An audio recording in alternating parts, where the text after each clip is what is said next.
ওটো ও গপু, কত ঘুমু গপ্পা তুমি? ওটো, দেখো কি সুন্দর রোদ উঠেছে। ওটো ওটো ওটো, ফ্রেশ হয়ে নাও, ঘুম হয়ে গেছে। ওটো নাও গপু, জল কেন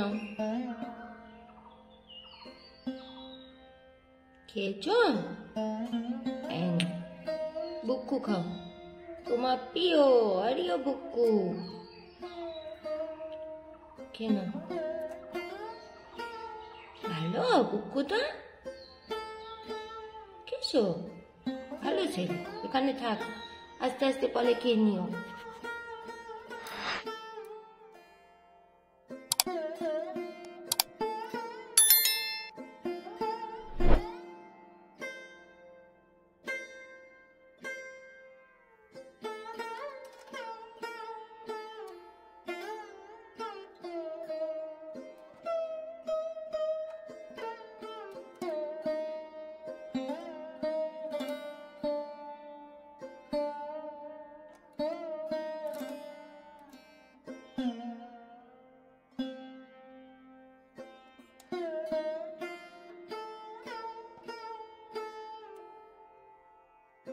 দাদা ভাইকে চাটা দিয়েছে, আমিও বসেছি চা নিয়ে। আর আমি চায়ের সাথে কি নিয়েছি দেখো, ভাঙা বিস্কুট। হ্যাঁ গো, এই যে সব বিস্কুট ঢালতে ঢালতে যখন লাস্টে সব বিস্কুটের ভাঙা টুকরোগুলো পড়ে থাকে, ওগুলো খেতে কিন্তু বেশ ভালো লাগে। আমার বাড়ির লোকেরা খাবে না ভাঙা বিস্কুট। আসলে আমার মনে হয় যে সবাই মনে হয় গোটা গোটা বিস্কুটগুলো গিলে খায়। আরে বিস্কুট তো ভেঙেই খেতে হয়, তাহলে ভাঙা বিস্কুট খাওয়ার প্রবলেমটা কিসে? যাকে বাড়িতে ভাঙা চোরা পচা গলা যা থাকে সেটা আমি আবার খুব ভালোবাসি খেতে। আমার বাবার হচ্ছে স্টেশনে চায়ের দোকান। ছোটবেলা থেকে আমরা কিন্তু ভাঙা বিস্কুট খেয়ে অভ্যস্ত। জানোই চায়ের দোকানে চা বিস্কুট বিক্রি হয়, আর যত বিস্কুটে যখন বয়মের মধ্যে ঢালা হয় আর ভাঙা বিস্কুটগুলোকে আলাদা করে একদম একটা প্যাকেটের মধ্যে ভর্তি করা হতো।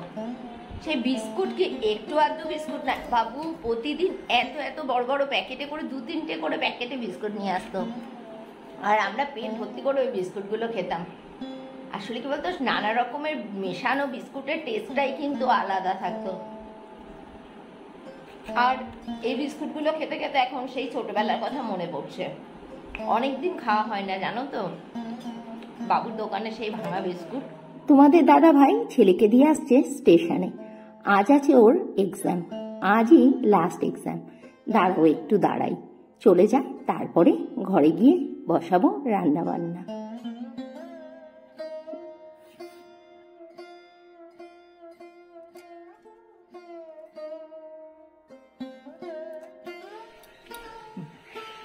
আজ অক্ষয় তৃতীয়া, আর দেখো সব বাড়ি থেকে কত প্রসাদ এসেছে। এটা এসেছে এক কাকির বাড়ি থেকে, এটা এসেছে আমার পাশের বাড়ির ভাই দিয়েছে, এখানে রয়েছে সিন্নিও প্রসাদ। আজকে সকালে ভাত খাবো কি করে তাই তো ভাবছি। এখানে সকালের জন্য কত কিছু রান্না করে নিয়েছি। এ দেখো এখানে করেছি ছোলার ডাল, এটা রাতে লুচি দিয়ে খাওয়ার জন্য। আমের টক করেছি, টক না আমের চাটনি করেছি। আর এই দিকে পুরো দমে হচ্ছে রান্না বান্না। দেখো 3টে উনুন জ্বালিয়ে দিয়েছে, সোয়াবিন আলুর ডালনা হয়ে গেছে। এখানে হচ্ছে কলমি শাক। দাঁড়াও গ্যাসটা কমিয়ে একটু ঢাকা চাপা দিয়ে দেবো, শাকটা ভালো মজবে। প্রেসার কুকারে বসিয়ে দিয়েছে বাঁধাকপি সেদ্ধ। এখানে রয়েছে বাঁধাকপির আলু কাটা, আর এখানে রয়েছে পটল ভাজা, কাঁকরোল ভাজা।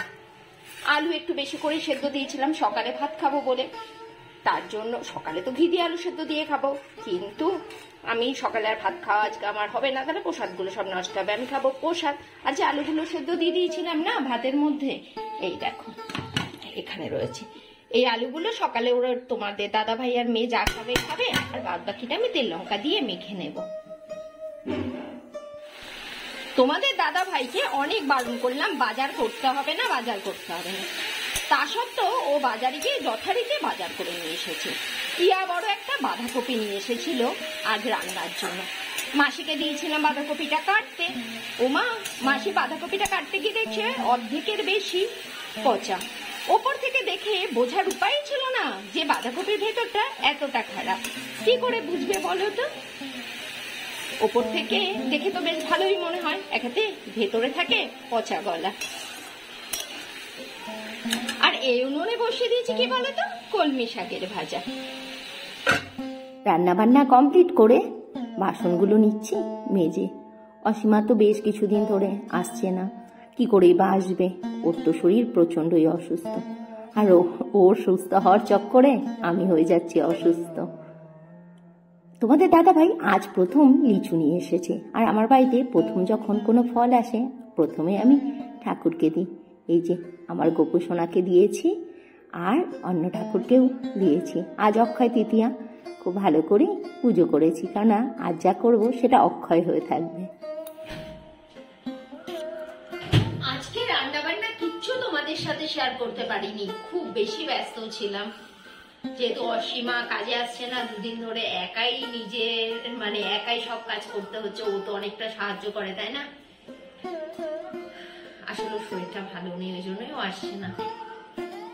আর বাসন মাজতে হবে, এটা একটা তাড়া থাকে, ওই জন্য আর ভিডিও তেমন করে করা হয়নি আজকে।